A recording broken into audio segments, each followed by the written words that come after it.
Abangan, Jericho Rosales, posible nga bang ma-inlove kay Janine Gutierrez?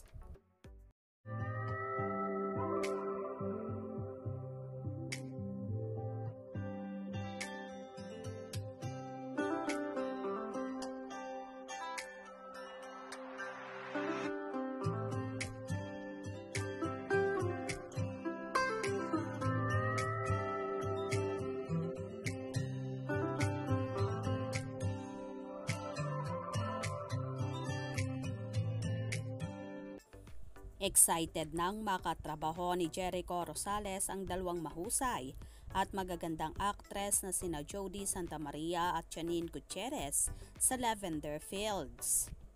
Sa bagong posted ni Echo ng gagawin nilang teleserye sa kanyang Instagram, anya in big letters, Jericho Rosales is Tyrone De Vera. Halatangang na-miss ni Echo ang pag-arte dahil ang sipag niyang magkomento sa kanyang mismong Instagram comment section. Anya, "Hey you guys! Stuk, I'm finally working with Jody, Janine, and the rest of the gang.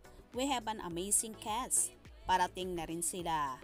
Ginawan agad ng mga fan ng fandom ang dalawang actress na makakapareha ng aktor. Anila, Ekonin and Jody ko. We move.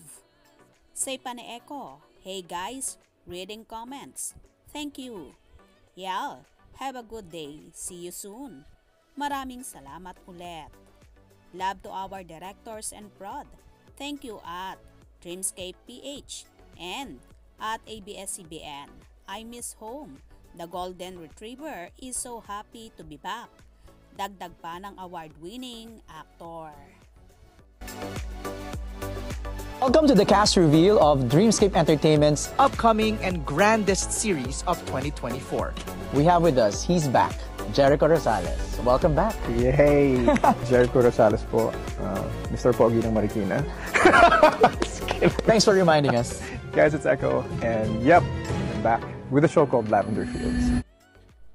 Tila so excited na nga ang lahat, lalong higit si Jericho na muli ngang sasabak sa teleserye at talaga namang walang itulak kabigin ang kanyang makakasama na sina Janine at Jody na alam naman nating multi-awarded actresses. Huling teleserye ni Echo ang Halik last April 2019. Paano namang atake ang gagawin ni Echo sa dalawang kaparehang magagaling na aktres? Parehong beauty sina Janine na loveless at Jody na may boyfriend na. Kaya ang tanong, may chance sa kayang ma-inlove ang aktor sa anak ni na Lotlot de Leon at Monching? Yan ang dapat nating abangan. Paniguradong pang world class ang Lavender Fields, kaya abang-abang tayo at palaging tumutok. Anong inyong magiging reaksyon sa bidyong ito? Comment below.